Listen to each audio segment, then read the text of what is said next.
Okay. Welcome back to Building with the Browers. I'm Levi. Yeah, I'm Breanna. We're the Browers. Hello. Yeah. We're back, bitches. Can you say that? Now I have to do an explicit tab on, Do you really? or kind of, but I don't really do it because if I do, Fuck, shit, fuck. No, you definitely do. no, Nah, fuck. I'm gonna edit all that out. You're making my job harder. Yeah, we're Oh, we're welcome to my tired. life. We're not tired. It's just late. Wait, welcome to your life. Like I make your life harder. Sometimes. Sure, ditto. I don't really make it. I make Very your life often. harder very often. I'm sorry, you don't think you made my life harder by burning up the broccoli soup? You had a grease fire inside the oven, babe. So that was literally weeks ago. And it didn't make your life harder by much. How many times have I cleaned the pans because you burnt eggs or didn't heat them up properly? Take that up with my parents. No, you don't make my life harder. But we're not tired. It's just been a long. Last time you guys heard from us, we had just recovered from Scouting out the FedEx, right? We came that night and we filmed and we were scouting out the location for this event that went from a conception to That's right. this weekend. Yeah, but kind of. We're also recovering from Wings Over Houston. That's true. It did take us a week to get over that. Mm-hmm. That feels like such a long time ago, but in reality, it really wasn't. No. Like we're still fresh off the wings. Yeah, fresh off the wings. Of Wings Over Houston. Yeah. And then VetX was brought in as a co-organizer for that. Yeah. Stepped in as the chief of operations. We are 3 days away from that event. It's gonna be awesome. You guys have been killing it. I've been getting FOMO because I haven't been in the planning part per se. I'm so used to being part of the planning committee. I'm used to you being a part of it. It's kind of different. How do you feel like not working with me? I mean, we're working with each other a little bit, but we are, but we're definitely dividing and conquering. Yeah. In the ways that we need to be. Mm-hmm. So, I feel like we're finding a groove again. I think not like we weren't in a groove, but we've definitely done some changes with businesses and starting new businesses. Focusing on other things and you focusing on one thing more and I'm focusing on the other thing more. Yep. And so now I think it's a tell sign, right? One of our tell signs. Is that right? Yeah. Telltale? Telltale? Telltale. It's an indicator There you go. that we have really defined the vision. Like we knew what our goal was. And I feel like we've taken a lot of time planning for that. And now we're in that execution phase. And it's just one thing after another. Yeah. But I also feel like we're finally really aligned of what we're doing and where we're going and how we're doing it. There's been a lot of opportunity put in front of us that we've capitalized on.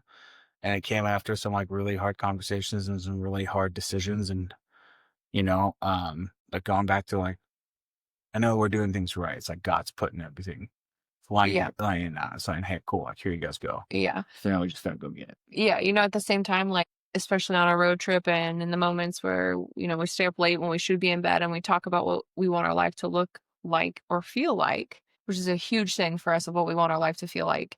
We're prepared for how life would feel right now. Yeah. I mean, that's a really good, we talk about seasons a lot and we knew going into this season, it was going to be a way different season than what we're used to. Mm-hmm. And we spent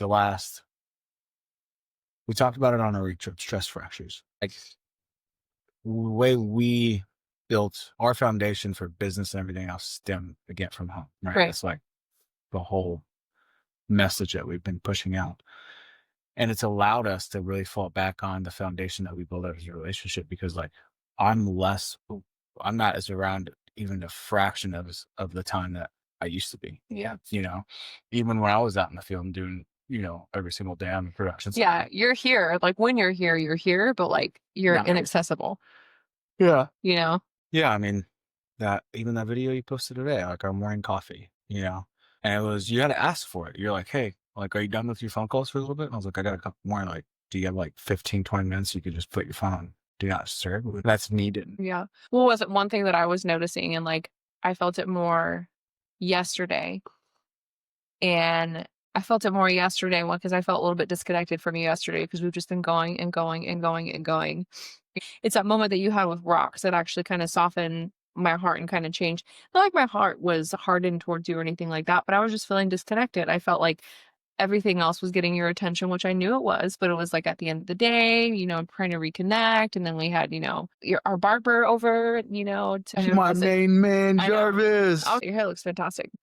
I say all that to say, like, I was definitely feeling disconnected from you. And so this morning, I did want to try to capitalize on the time, like, because you have been taking your coffee and getting into the office. And so it was nice to find that middle ground because sometimes you and I err on accidentally spending like an hour and a half having coffee with each other. And we just don't have the time to do that. And so I would rather have those, you know, 10 to 15 minutes that we're sitting outside, just enjoying each other's company, rocks running around, just being rocks. The dogs are out where you could just kind of like love on each other a little bit, get caught up on what was. This is your fault. I'm sorry. If you're not watching the audio, I yawned earlier, and oh, sorry, if you're not watching the video, I yawned earlier, and now that's kicked off a yawning fest. I'm actually trying not to right now. And then our AC just kicked on. Nice. I'm so glad. A little cozy tea. You have a blanket behind you. Oh shit! The ghost on it. But yeah, so no, that was a really good point. It's just because, you know, that's where we are. That's where we are right now. I know the last thing that you and I really wanted to do today was shoot an episode, and we're not shooting a full episode. We're kind of just giving a intro to the episode that he shot. Context. Yeah, there you go. We're giving context. Like our episode with Liam was so long, and it was like planned out over a course of like this huge road trip all summer long. And then when we did the editing there wasn't a lot of editing doing Lincoln's. It came down to what, 12, 13 minutes? Yeah. 14 minutes. I like deleted 2 things, and both things were rocks running in, being like, wow, you know, being crazy. So I was like, let's remove that. So this part is going to be paired with that episode as more of a context. Those of you that don't know, is Lincoln and Liam flew in at separate times. And so Liam flew in almost a month earlier and then stayed here for a few weeks with his cousin Carson. And then we went on a 2.5-week road trip all up to Idaho for the wrestling tournament. Ken met us there. We spent 2 weeks in Idaho, and then Liam flew out of Boise, and then Lincoln, I, B, Rocks, and the 2 dogs drove from Boise through Yellowstone, Badlands, the Badlands, South Dakota, saw Mount Rushmore, went through Wyoming, Nebraska, Kansas. Beautiful. And then came back here, and like by the time we got back here, it was just like time to relax, even though we were relaxing on our trip, but it was just like get some like really QT with Lincoln. And Lincoln's been through it, man. It was really cool. You guys will see how the episode ends is a pretty big compliment from me. Like I got into tears, and it was special for me. So there's been a lot of growth, not only us, but for me personally, from what I went from not seeing Lincoln for almost a handful of days for like 2 years. And then when we first got together, his first trip was here. Like we went up there for like a week and a half, went to Seward, did our road trip with the boys, and only Lincoln came back for this for what, 14 days, I think. Yeah. And then we decided to have a shotgun wedding and just get married. Well, that's when we were living in Manville. That's when we actually lived. I convinced this girl, and we'll have to do an episode on like in a full story, but I had convinced her to move out of your Heights house, Independence Heights, but on the other side of the tracks. Convinced you to move out of that. And we moved into a no window loft apartment inside of a barn. Woken up every morning by the metal crew about 5 a.m. with mariachi music. Aye. And Breanna cried for like 10 days straight. It was definitely like a shock. Like I was laying there, you know, hearing like the metal grinding, the metal bending and all that stuff, thinking to myself like, oh fuck, what did I just do? This place had no stove. We had an Instapot, a skillet, and an air fryer? And an air fryer, and an air fryer. And we had to run them on separate outlets with extension cords. Yeah, like I'd be sitting towards the back of our... During COVID, like COVID happened like 2 months after we moved into this place. We were stuck in there. But you want to know what? We made some good food. And by yes, I did. And by, I was going to say, by we, I mean you. But I was a good little sous chef. I was always kind of worked with you, you know. But it was you know, when Lincoln, but we made the effort to make his room. Do you remember that? Oh yeah, gosh, we painted his room stars. We painted it pitch black, and then But we hand painted stars in his room, planets, a whole solar system. Yeah. He was like super obsessed with stars and the galaxies at the time. And I always wanted like a room set up like that. Yeah. And did the bunk beds, had him set up. He was there for 14 days. But he really like when we were not financially, you were just like getting really kicked off. Starting to make money. Yeah. Listening to the aligned operator. But no rent help too, you know. yeah, no rent help. And that was the thing. We moved there to stack paper. No rent.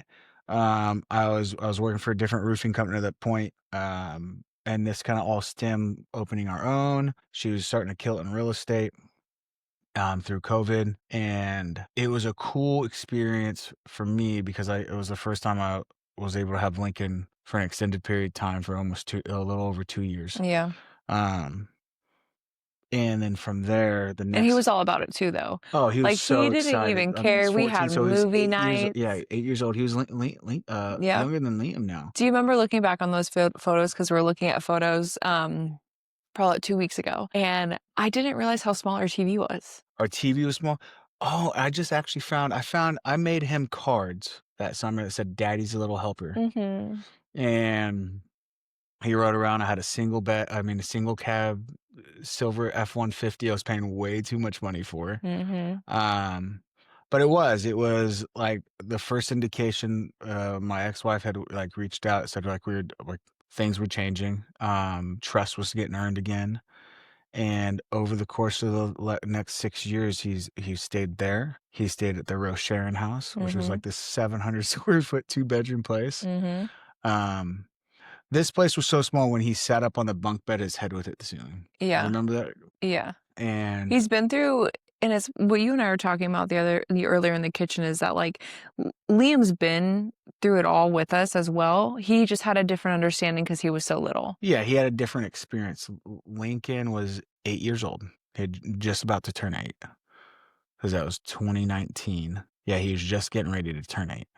And then from there, I mean, he stayed in 1, 2, 3, 4. This is the 5th house. Yeah. And 6 Each time they got a little bit bigger, a little bit more roomier, more homey, an actual thing. And so like this summer when we were able to take almost the entire trip and be on the road, and I've worked my tail off to, I think the word is exuberate, but I've worked my tail off to only define like the man I wanted to be. And then every action I made, I really tried to like live up to that.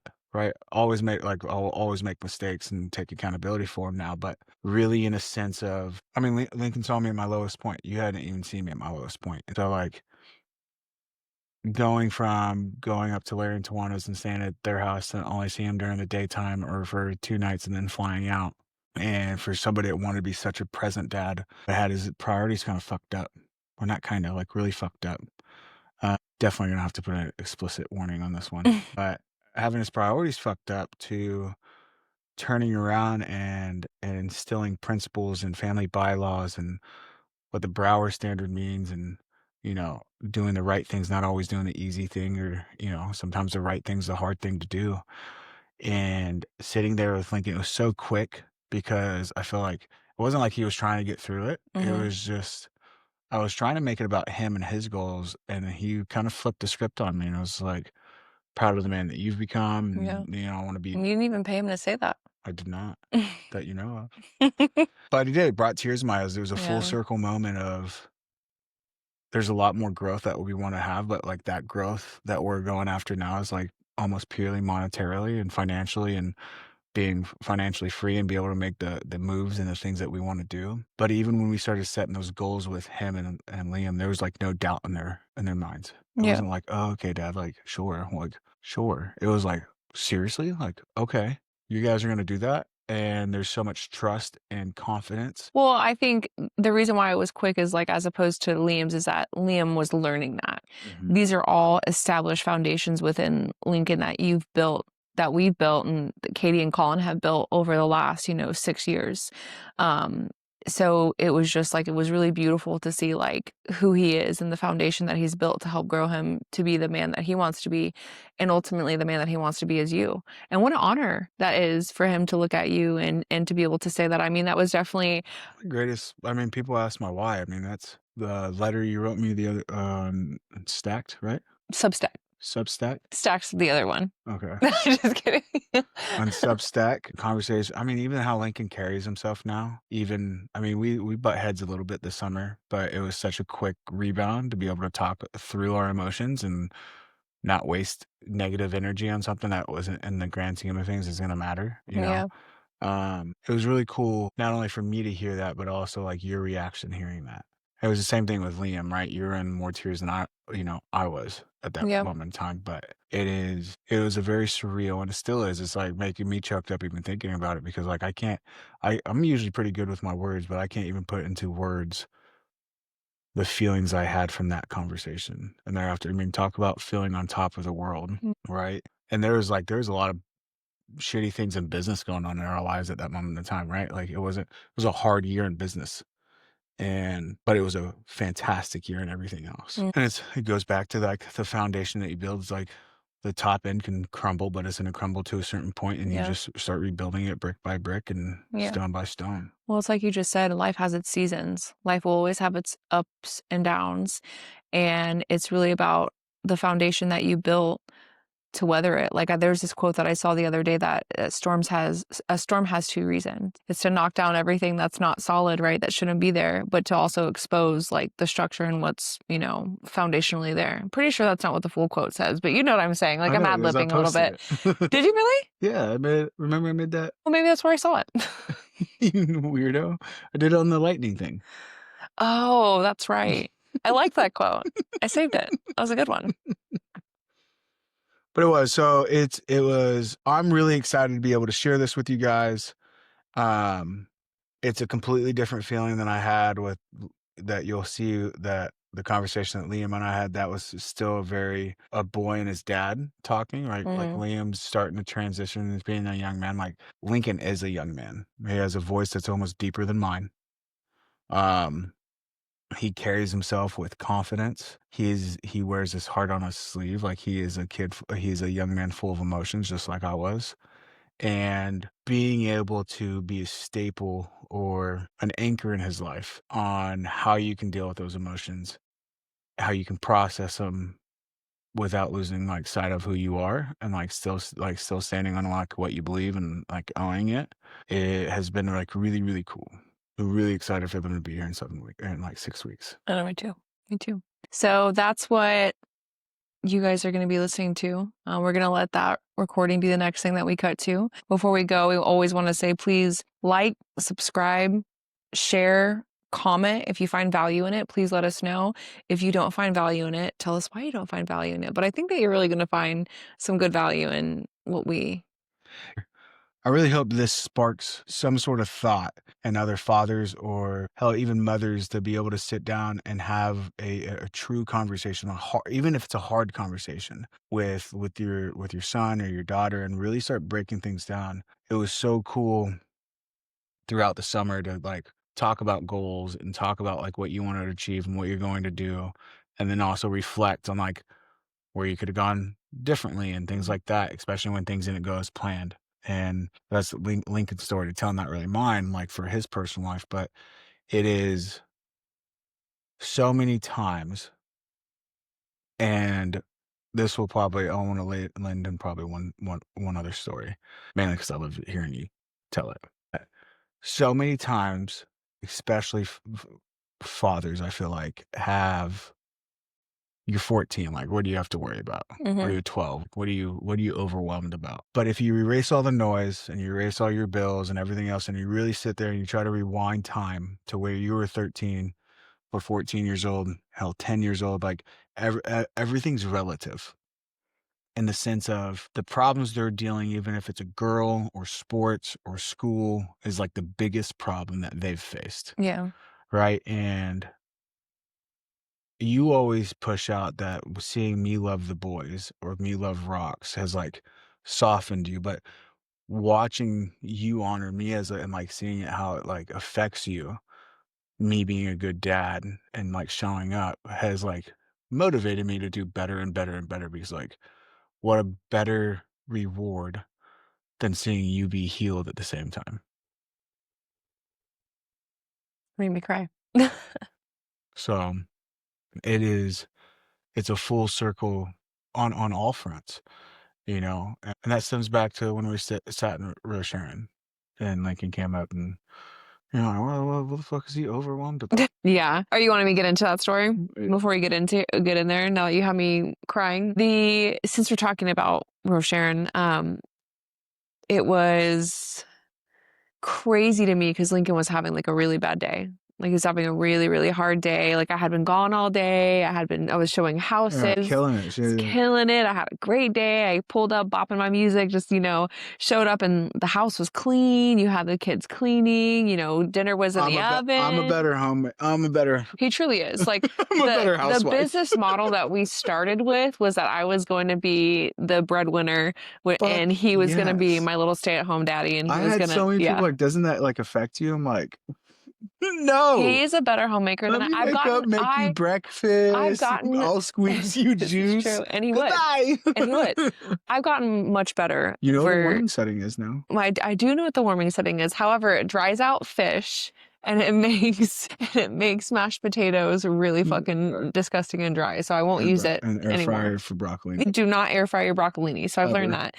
But anyway, I came home and everything was good to go, but like Lincoln he was in a terrible mood, terrible attitude. And he was just acting like, and I'm not trying to be rude and calling like an 8-year-old weird, but he was just acting weird. He was 9 or 10 at this yeah. point. We were sharing. I just like, for me, the way that I was raised was very like militarian, very, militarian. That's not a word. Authoritarian, right? I don't know if that's how you say it. Very strict. Very, very strict. Very strict household. Okay, very strict household. And, just because you had a bad day didn't necessarily get to affect how you operated. It wasn't allowed to. I wasn't necessarily allowed to show like those emotions in that manner without being like sent to my room or getting in trouble because like you said, I didn't have anything what was my problem? I was, 10-year-old boohoo. You had to clean the house. Like who cares? And that's what my mentality was as well. One thing that I noticed about myself is the things that I didn't like in parenting. Those were the things that were coming in the forefront for me. And I struggled with that, really, really deeply because I was like, man, why am I just wired like this at this point? Well, Levi was sitting on the couch. And I think you had to run through like a couple of just exercises with him to get him out of his attitude because you saw that he was in his attitude. Like I think at one point, maybe you had him doing squats or one point you were like, all right, you're like, all right, let's try to work you through this. And it wasn't really working for him. And you looked at him and he kind of just like looked at you. You guys were just kind of like butting heads a little bit. He looked at you and you look at him and you go, do you need a hug? And he just kind of looks at you and he goes, he just melts. He just melted. Didn't really have anything to say, just started crying and you just like held him. And I mean, I've told this story so many times and it was 6 years ago and it still brings tears to my eyes, remembering what he looked like, just knowing that you were there holding him and that everything was just going to be okay because you were there for him. And it didn't matter how he was acting per se, like you guys would figure that out after you figured out what he needed at that moment. And what he needed at that moment right there was just like connection. He just needed that connection. And I remember watching you guys and it was just like, I felt like my heart break a little bit. I think more so in the sense of just being like, oh man, like I wanted that. And it also simultaneously just kind of like healed itself at the same time, feeling so blessed that is rewired itself. Exactly. I think it rewired itself to be so grateful that was the man that I chose to build a life with. One of the bigger things the top reason why I just fell head over heels for you was because of how much you loved your boys. And that first trip to Alaska was just like, that sealed the deal for me. How much even on the glacier walk. How much, yeah, we'll get into that, I'm sure one day. But like for me, that was just like, of course he's it. There's nobody else that I would ever want to raise a family with than somebody who loves and just understands and get down to the level. Like initially I thought it was weird. Like I remember when you and I first met and I was like, and I saw how you interacted with like other kids and stuff like that. And you were just so kind and so loving and so compassionate and so caring. For me, that was so weird because that's just not necessarily something that that was in my life, you know what I'm saying? I was like, "Okay, like, is this guy like a weirdo? Like, he's really nice to the kids." And it was like, "No, you're just kind and you're loving and kids are drawn to you because you just are a caring individual and you listen to them." Like, just like John's, son was at Wings Over Houston. And just how Romeo's son was over, at Michael at Wings Over Houston. They wanted to do whatever you asked them to do because you were just like such a figure that's not a scary figure. You're a welcoming figure, but you're a strong figure. Like you're a figure for them to look up to and be like, wow, like this 6'4" big dude is so nice and so funny and he's asking me for my help. Like, of course I want to be around him, you know? And so it Just was just, giving people purpose. yeah. It's because for me it was growing like that was like with Lincoln's and I's conversation. It was like talking to a young man. So like like at some point there is Lincoln and I have a really good friendship, but it's been difficult. It was difficult for me to put that father first, right? Hmm. And because when I was a kid, it wasn't like there was no like my dad and I were friends. Hmm. It wasn't like somebody that I could just look up to for advice or like go to for like, hey, I'm going through a problem. What would you do? Right. Because this was just, there's a disconnect there. Love them to death. Um, but we were more like brothers or friends than father and son, Hmm. you know? And a lot of that dealt with just working in the gold mines and things like that and shift work and being a latchkey kid. But giving purpose and feeling like you belong and being heard. Like it was so many I can anytime like I look back when I was a child or younger, there's always a disconnect for me at least of feeling like I was being heard. All right. You're meant to be seen, not heard. Hmm. And I don't like that. Like there's as much like their family as it is ours, and so like there's going to be standards and respect and things like given like that. Like we talk to our boys every summer. You want to be treated like badasses or do you want to be treated like children? Hmm. No right answer, no wrong answer. One comes with more accountability, more responsibility, but more freedom, or vice versa. Nothing's wrong. It's just like what do you guys want to do? And then okay, cool. You've committed to that, so this is what it means. I love hearing you tell that story. But it's because you tell it in such a way that it melts my heart because it feels like I'm doing something right, and so I just want to double down on those things, right? And so like people will be like, "Oh, you're so patient." I'm like, I wasn't. Hmm. It's like any other muscle. Put yourself in situations where you can't be patient and then learn patience. It's a learned aspect. So being able to teach them patience and respect and compassion and things like that, it's like really, really important. And I couldn't even fathom doing it with anybody else but you. Good. Because if you did, I'd find you. I know. I love you. I love you too. So it's really difficult. It's really difficult for me to open up about certain like to think that people want to hear about our story or like my story or how we do things because I feel like everybody's caught up in their own world. And it is the more and more we talk and the more and more we tell stories or we're around friends and things like that. Um, like not only our relationship, because we get told by people that have been married for 20 years, like the way you guys communicate took us so long to learn that. And that came from many hours sitting in a barn in silence, listening to music, right? But it is the same thing with the boys, like, and rocks and really anybody. Like, if I can elevate and inspire people to just to go to a situation and with maybe a little bit different perspective, right? And without pride or ego. Um, because I don't ever want to prove my kids that I'm right and they're wrong. Like that's a shitty feeling. Why do you want to have your kids to be wrong? Like I'd rather understand like why they should choose differently next time. Hmm. I think we do a really good job. I think we do a really good job at doing that. I think Katie and Colin do a great job at doing that. And so like I'm very grateful and appreciative that we have that type of relationship all the way around. And I'm grateful for you. So, and I'm grateful for you guys. Thank you for if you guys are listening to this and you guys share this, like it means a lot. You guys are we're slowly and surely doing the things that we said we're always going to do. I mean, we've been thinking about this podcast, building with Browers for 3 years, I think, Hmm. 2.5 years at least. And it's always been like, oh, we have to have the perfect lighting. We have to Hmm. have all the right equipment. We're too We're busy. too busy. And last night we really wanted to push this out yesterday, but there's I was dead when we got home. Like we even went to dinner last night because I didn't have it wasn't in me to cook. Yeah.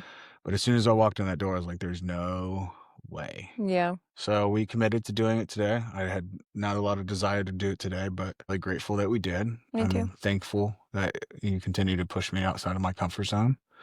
Um, but it relies on you guys now because the only way we can keep this up is if you like, share, comment, and subscribe. There you go. Subscribe. I'm learning. Very nice. So, without further ado, I hope you guys enjoy. Well, we hope you guys enjoy Lincoln and Levi's episode. Is that how we want to do that?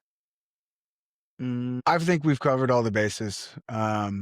This is meant as a context, as a few minutes of context for you guys to understand why this conversation was important to me and important to Breanna, why it's important for us to share it to everybody. We hope it inspires just one person out there. Again, we're thankful for you guys listening in and tuning in. Yeah. Without further ado, let's get into that episode. 1, 2, 3, 4, 5, 6, 7, 8. All right, last day. Getting ready to fly out in about an hour. We're going to be leaving in about an hour. We decided that when we talk about Marvel, we're going to do that when we're playing video games and then just record it that way and do audio, right? Yeah. But for me, I wanted to talk about what your favorite. I don't know if you can even pick a favorite part of your summer. But Yeah. What you enjoyed most about summer, what you learned, anything that you took away, what the Brower standard means to you, what you have coming up with school and what your goals are for the rest of the year and going into the next. And then talk about our reflection talks. So when you're gone and we connect, that we have a structured piece to kind of talk about and work into and track to see, you talked about having, when it comes to your strength and whatnot, not as much as a commitment, but you think you have it now. And so kind of going into that and all in between. Denali. Down. Go. Let's hear it. Favorite part of the summer? Or what did you enjoy most? I think I enjoyed getting to the age where we can have more important conversations and talk to each other and where I have a better understanding of everything, really. And my favorite thing to do was probably Idaho. I loved Idaho. Seeing Dylan, Grandma, and Papa. It was pretty awesome there. With all the rocks and stuff. You talk out of the side of your mouth like I do. That's funny. Seeing Dylan. The jump rock. Yeah, that was pretty fun. That was fun. Took me a while to jump off it. But you did it. Yeah, it was pretty funny when Leo almost floated down the river. Yeah, he was all right. He was all right. What else did you do this summer? Give us a 2-minute recap. Go. So we flew in from a wrestling camp to Idaho, and we had a Western States tournament with all the Western States and national dual team. We did all that after, and then we headed from Idaho.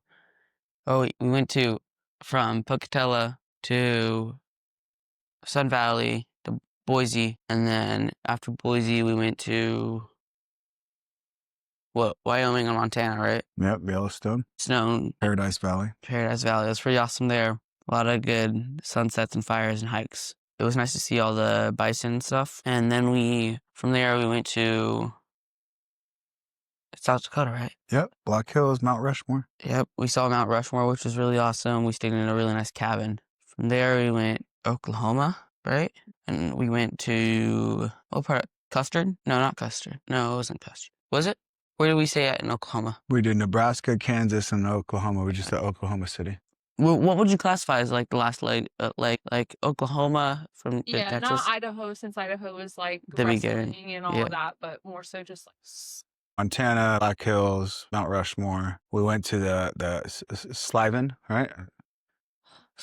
Sylvan Lake. Yeah, I think probably South Dakota was a really fun place.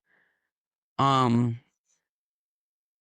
that was a really good experience. Thank you guys for doing that. But it was pretty awesome. It was really cool. I mean, that it was a different environment than the trip up with Liam. You know, Liam's going to be 11 this year. You just turned 14 on Saturday. First birthday we were able to spend together since 2016. And so having you, it was nice being able to wake up and have basically a young adult, be able to help pack things up and stay on plan and whatnot. Gotta be quiet, buddy.